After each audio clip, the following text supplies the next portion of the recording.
Hello everyone, and welcome back to the history of the First Crusades, where last time we saw the absolute disaster that was Peter the Hermit's crusade, crossing into Asia Minor, having devastated Western Europe, only to get promptly slaughtered.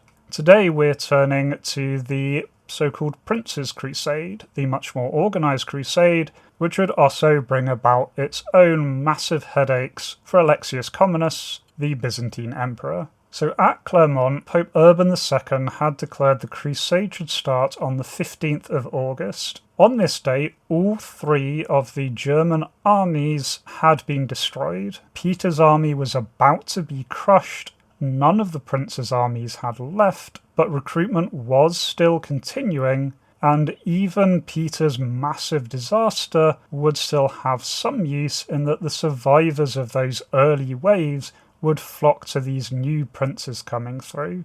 And by the end of 1096, between 50 and 60,000 had set off for the east. And it is these armies, led by notable counts and dukes, that we will focus on today. So let's look in more detail about those leaders of these armies. First one to set off in late August 1096 was Count Hugh of Vermandrois. He was the brother of the wonderfully named King Philip the Fat of France, who had been excommunicated at Clermont. King Philip had been excommunicated because of his adulterous marriage to a woman who was already married to the Count of Anjou. And this whole idea of Philip's brother going on a crusade with a load of Philip's vassals was probably a way of reconciling the excommunication without either the king or the pope losing faiths. Now, Hugh was quite an organised leader. He did actually write ahead to Alexius to detail his travel plans, which a lot of his contemporaries did not. His journey took him down through Italy, very likely to pick up the papal banner. From there he moved down to Bari, where he crossed the Adriatic. Now, sea crossings, even with the relatively tame Mediterranean, were very much not safe in those days, and Hugh became the first, but certainly not the last, of the crusading leaders to be shipwrecked. He was picked up by Byzantines outside the fortress of Durazzo, where he was placed under house arrest for a short while, but in October 1096 he was rushed across to Constantinople. He was arriving in Constantinople just after Peter the Hermit's army was destroyed. Now, when he reached Constantinople, he was treated with respect, and he was flattered by the attention of Emperor Alexius himself, but he was kept under constant watch the entire time. Likely this is because the emperor was worried that Hugh was about to rally with Italians that were following his army, or Bohemund, who was 2 weeks behind, and the emperor had reason to fear Bohemund, who we'll have a look at very shortly. Next then we're going to look at Godfrey of Bouillon, the Duke of Lower Lorraine. He left in August 1096 as well, shortly after Hugh's army. He took a very large army from Lotharingia and the Low Countries. He was travelling with his brother Baldwin, who will come up time and again throughout the crusade, and he had a very large army. Maybe more than 100 knights were travelling with him, and as he was travelling he was joined by a very large contingent of the survivors of Peter the Hermit's army. Now, travelling through the Rhineland, as Peter the Hermit did, Godfrey did repeat a lot of the same patterns that Peter's forces did. Notably, he extracted forces to fund his expedition by extorting the Rhineland Jewish population. He also mortgaged his duchy, but he never relinquished the title. He followed very much the same route as Peter's army did, taking the Pilgrim's Path. This allowed him to avoid a Mediterranean crossing during his march. But unlike Peter and those who were following in Peter's wake, Godfrey's diplomacy was much better planned and much more successful. He negotiated safe passage and access to the markets from the King of Hungary, but he did have to give hostages in return for this, the King of Hungary at this point really having had enough with these various crusading armies coming through his territory, causing a lot of trouble. In November, Godfrey's army arrived at the Byzantine border, where they negotiated access to supplies in return for not foraging, which is a very fancy way of saying that the Greeks gave them food in return for them not stealing food. Now, things quickly started to sour once Godfrey was within Alexius's territory. As he started to approach the city of Adrianople, he learned of Hugh of Vermandrois' house arrest and immediately demanded his release. Notably, in all his communications, Godfrey really saw himself as Emperor Alexius's equal, which is certainly not a view that Alexius returned. He saw this upstart as nothing but a mere duke, very much below the rank of an emperor, but Godfrey saw himself not only as a descendant of Charlemagne, the original Holy Roman Emperor, but he also probably saw himself as being a representative of the current Holy Roman Emperor, who in theory was on the same level as Alexius, but again, the Holy Roman Empire and the Byzantine Empire never really acknowledged one another as full-blooded Romans. So Alexius was really unhappy with the way he was being treated, this young duke upstart demanding things of him, and so he cut off aid, and Godfrey's army retaliated by simply taking what they needed from the local countryside. This period of violence was brought to an end when Alexius sent some delegates to Godfrey. Notably, the delegates were Franks who were in Alexius's court, and they were there to kind of bridge the cultural gap and help assure Godfrey that he was going to have a safe welcome in Byzantium. Godfrey then proceeded peacefully with his army, and in December 1096 they arrived outside Constantinople. But here things started to break down again. Godfrey did not trust Alexius.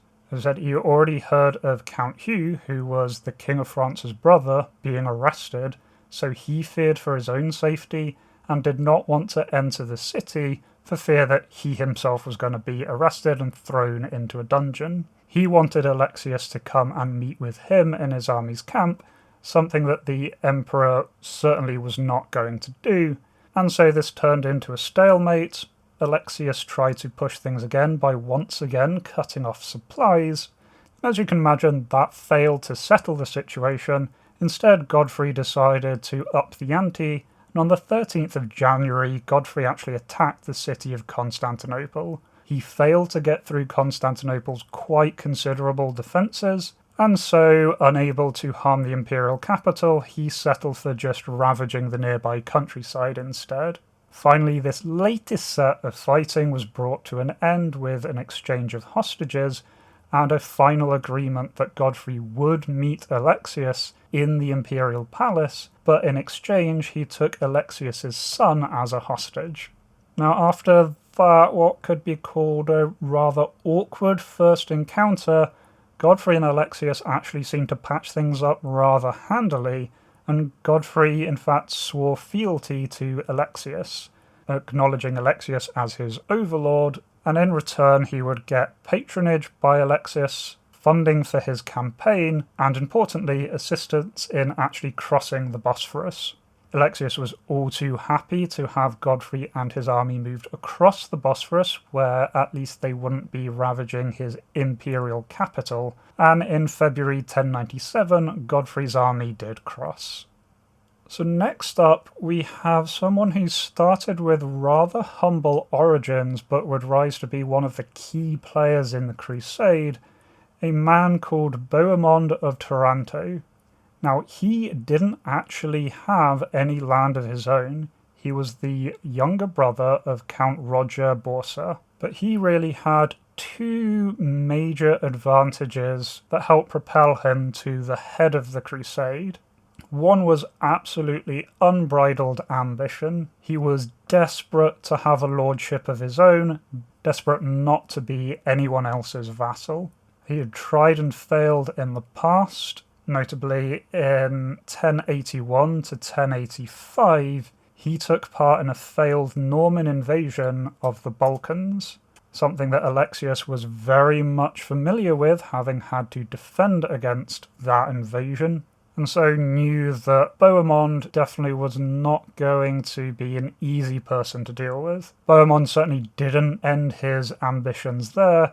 He also revolted twice against his brother in 1085 and 1087, both of which rebellions were put down, and so certainly the Crusades seemed to be a massive win for Bohemund and his brother. His brother would get rid of this young upstart who just would not stop trying to have him overthrown, and Bohemund would have a chance at grabbing some territory.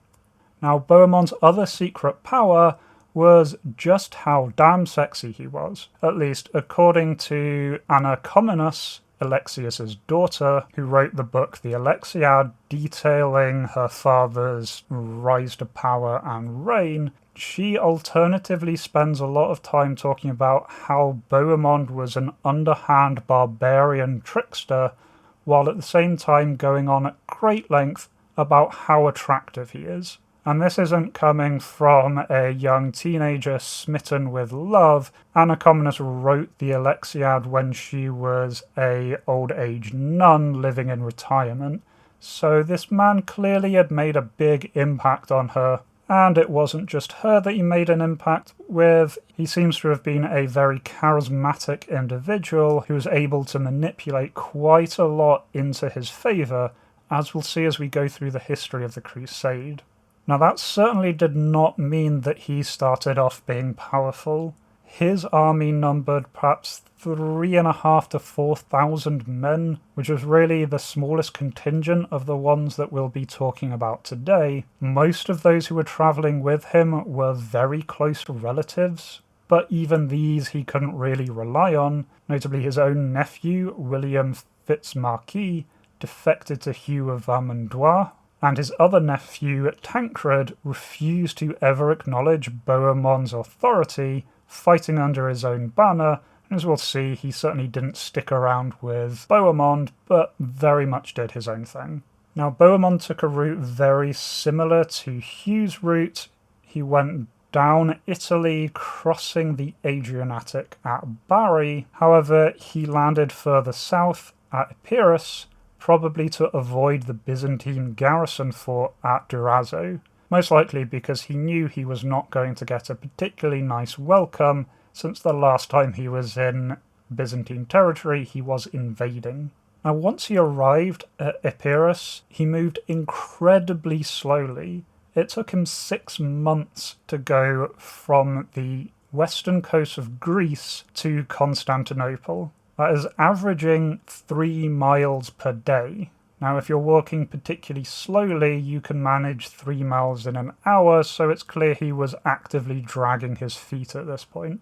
The possible reason for this delay was that he may have been in communication with Godfrey in order to ally with him for a joint attack on Constantinople. As we'll see later, Bohemund was not particularly loyal to the Crusade as much as loyal to he himself gaining power, and while the largest city in the Christian world would certainly be a very nice seat of power. But Godfrey clearly didn't want to have any of that. As we said, he swore loyalty to Alexius, and so in the end, Bohemund completely changed tack, and on the 1st of April, he left his army with Tancred and hurried on his own to Constantinople. And there he suddenly went from becoming a potential massive enemy of Alexius to one of Alexius's most stringent allies. He spent a full month with the emperor, eagerly swearing an oath of fealty, really becoming a mediator between the East and the West. And this he was ideally suited for. He spoke Greek, which was the language of the imperial court, but was generally not spoken in Western Europe. His half-brother and his brother-in-law were already members of Alexius's court, so he already had plenty of contacts there. But he himself remained a Norman Christian, and so he bridged the gap, being part of both camps, really helping Alexis bend most of the other Crusaders into giving him loyalty. This certainly was not a one-way alliance. In return, what Bohemund really received as being the main ally of the Emperor was much greater influence amongst the Crusaders, really bumping him up from being a more or less minor lord to one of the major leaders who would take part in all of the major leadership decisions, and as we'll see, will have an incredibly vital role as the Crusades go on. The next to arrive at Constantinople would be Raymond of Toulouse. He set off in October 1096, making him one of the last to leave for the Crusade, but he was one of the first to actually take the cross. The reason for this delay in leaving was really for preparations. Raymond's army was one of the largest and one of the best prepared armies that marched for the east. He had lords from Limousin, Languedoc and Provence. Also Adheimer of Lepoy, the Pope's legate to the Crusades, did accompany Raymond's army. It's also very possible that he organised a Genoese supply fleet ahead of time that would arrive in the Levant in 1097 and would be vital for the Crusades' continued existence. Now, for all of his preparation, Raymond perhaps had the hardest journey to Constantinople of the others in this second wave. He avoided the Adriatic crossing, probably because of the late season that he was setting out to, and so instead went down the Dalmatian coast. And this proved to be difficult as the natives along the Dalmatian coast proved very hostile to this incoming army, and both sides committed atrocities on one another. When he finally reached Byzantine territory at Durazzo, the hostilities only increased. Major reason for this was because he was arriving in midwinter. Food supplies were very, very low, and Bohemund's army had only just passed through, taking a lot of the little supplies that had already been there. So this led to many violent incidents with the Crusaders essentially taking food and the locals defending themselves. One notable incident, Adheimer himself was very badly wounded. He was rushed off to recuperate, but even after his recuperation, he never seems to quite be himself again. He didn't take part in any of the negotiations with the Emperor at Constantinople, playing a very backseat role, and his health just seems to have deteriorated from there. Now, this violence seems to have reached its peak at the town of Rusa, where Raymond's army, desperate for food, just completely sacked the town. Raymond at this point decided to leave the army and go alone to Constantinople to reach there before negotiations with the emperor were completed, and almost as soon as he left, the Byzantine army deployed and dispersed what was left of Raymond's army as a punishment for sacking Rusa. So at the end of April 1097, Raymond arrived finally at Constantinople, and he arrived incredibly angry and distrustful of the emperor. He had been treated with hostility throughout his march. His army had been scattered by the imperial forces, very much feeling like an invader rather than an ally. However, at this point, there wasn't much he could do to alter the state of affairs. Hugh, Godfrey and Bohemund had already sworn fealty by the time Raymond turned up, and so he really arrived as an angry outsider here and really couldn't do much but accept the fate that the Crusades were now under the control of the Emperor. Now, the last of the major lords that we'll be looking at today are the Dukes of Normandy and the Duke of Flanders, both called Robert, as well as Stephen of Blois, who set off with Duke Robert of Normandy. Now, they set off together from northern France, and they were one of the most financially stable contingents of the Crusades. Duke Robert was the older brother of King William II of England, both of them being William the Conqueror's children, and Robert's army was financially backed by his younger brother. They're also joined by many other Anglo-Norman nobles. They picked up even more supporters en route, and his very stable financial position also translated into a very large personal retinue of knights, still numbering 100 knights as late as 1099, where they had suffered many other casualties. And this really ensured Robert of Normandy's influence throughout the Crusades, simply that he wielded a lot of power and a lot of money.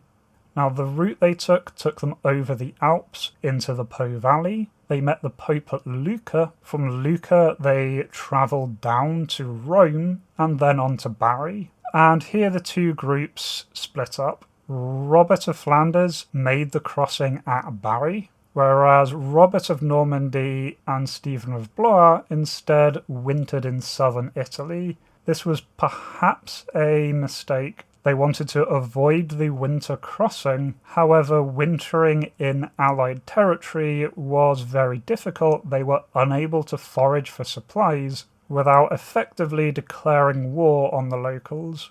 And this led to quite a lot of the less wealthy crusaders having to sell their weapons and continue on as pilgrims. And many of Robert's army simply left to go home. Now, as the seasons improved in April 1097, Robert's army did cross from Brindisi to Durazzo. However, the crossing still was not safe, and there were many shipwrecks. In addition to that, there were many flash floods, further weakening Robert of Normandy's army. However, to their advantage, the supply issue was much better as they were arriving now in the spring. And so they had a much easier journey to Constantinople, where they arrived on the 14th of May. By the time they had arrived, the other armies were already across in Asia Minor or in the process of crossing the Bosphorus, and Robert of Normandy was impressed by the lavish welcome he received and the sheer number of allies already waiting for him. Now, all of these leaders, with the exception of Raymond of Toulouse, swore fealty to Alexius. What this meant is they became his vassal. They promised to restore the imperial lands in the east, and as we've seen before, Bohemund played a major role in this. Bohemund forced his nephew Tancred to fall into line and swear fealty, and Bohemund also did manage to persuade Raymond to swear a lesser oath. Raymond would never swear fealty to Alexius, feeling betrayed as he did, but he did promise that he would not, through himself or others, take away from the emperor life and possessions, so at least promise a sort of alliance/ceasefire, if not outright loyalty. It was in taking these oaths that the first seeds of a later disaster were brewing for the Crusaders, or particularly for Alexius, and that is the difference in how the two parties saw these oaths. Alexius saw these crusaders as nothing more than regular mercenaries. He had been hiring mercenaries, as had the Roman Empire, for centuries, and he saw these as nothing more than that. Again, remember, Alexius and the Byzantines saw themselves as the direct inheritance of the Roman Empire. Everyone else was barbarians who were just sitting on imperial lands, and so he certainly did not see these people as his equals. He just saw them as ancient Romans would have seen northern barbarians. They could be used to help Rome's advantage, but they weren't to be treated as imperial citizens. Now flip that on its head, the Crusaders' view of things was that Alexius was now their lord, and in medieval times that lord-vassal relationship was a two-way street. Yes, the vassal would supply taxation to the lord, supply troops in times of war, but the lord had obligations to their vassal. Notably, the lord was always obliged to help the vassal and defend the vassal at all times. This was meant to be a mutually beneficial relationship. And that bit of misunderstanding and that difference of opinion is certainly going to have a major impact as we go forward. So in May 1097, this new crusading force was assembled, and unlike Peter's army, which had immediately shown their disarray and incompetence, the crusading army immediately showed their ability. While they were still assembling on the shore of the Bosphorus, Sultan Kilij Aslan's army attacked. This was the Sultan of Rum. The Sultanate of Rum was very new, being named after the land of the Romans, which they had only just conquered it from. Now, the Sultan may well have thought that his assault was going to go the same way as his initial attack on Peter the Hermit's army, but that was not the case, and his initial army was defeated and sent into retreat. The Crusaders, then joined by their Greek allies, immediately marched to besiege Rum's capital at Nicea, and their army at this point was approximately 60,000, 50,000 of which were the crusading army. And this was a major joint operation here. The Greeks provided boats, catapults, and siege towers, and faced with this absolutely massive army, in 19th of June 1097, the city of Nicea surrendered. In return, there would be no looting, and the city was therefore transferred back into Alexius's control. And this is exactly what Alexius had hoped the crusade would bring, recapturing a major city and returning it to his control without issue. However, at this point, rumours were beginning to spread in the east of this very large army of Franks heading through. But there was no unified response for the Crusades. The Muslim world was just as divided as the Christian world. Notably, the Fatimids in Egypt were outright hostile to the Seljuk Turks based in Baghdad, and the Fatimids were actually allies of the Byzantine Emperor, the two being friends simply because they were either side of a common enemy. This really left Sultan Kilij Aslan to deal with these invaders himself, and he almost managed that on the 1st of July 1097 at what would be known as the Battle of Dorylaeum. This was a short distance away from Nicea. The vanguard force of the Crusaders, perhaps 20,000 strong, led by Bohemund, Robert of Normandy, Stephen of Blois, Robert of Flanders, as well as a contingent of Byzantine troops under the command of a general known as Tatakios, were caught on their own. They're approximately 3 miles away from the main army of 30,000, being led by Raymond of Toulouse and Godfrey of Bouillon. And here, isolated, they met with Kilij Aslan's relief force. Outnumbered, Bohemund took charge on the first time of what would prove to be a very long-running career of his during the Crusades of making meaningful tactical contributions. He took over control of the army, ordered the infantry to make a defensive camp along with the priests and the non-combatants, although that was quite difficult given the marshy terrain at the rear of the camp, but at least gave them somewhere to bed down in. He then tried to lead an assault with mounted knights, but they were very quickly forced back by the mounted Turkish horse archers. They then fell back to the defensive camp, and the camp was then assaulted on all sides. And for hours, it was brutal close combat. Really, the Crusaders managed to hold on here simply due to no other option. They were completely surrounded. There was no avenue of retreat. They could do nothing but fight to the last man. And here we have the start of a growing sense of communal identity with the Crusaders as they were fighting for their lives at this point, fighting alongside this disparate group from all over Western Europe. Now, after 5 hours of constant fighting, the vanguard was saved by the arrival of the main force. The Turks then reverted to their normal strategy of running engagements, hit-and-run tactics slowly wearing on the Crusaders, but they were forced to completely abandon the field when they were threatened to be encircled themselves.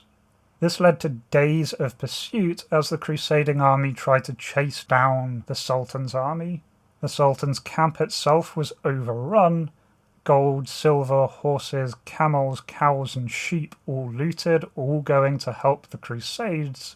And this notably weakened the Sultan. Many towns and cities from here on would welcome the Crusaders, Bearing in mind they were recently ruled by Christian Greeks, many of these towns had large Christian Armenian communities, so they were quite happy to get rid of their Seljuk temporary overlords. But it is worth noting the Sultan was weakened during this, but not completely defeated.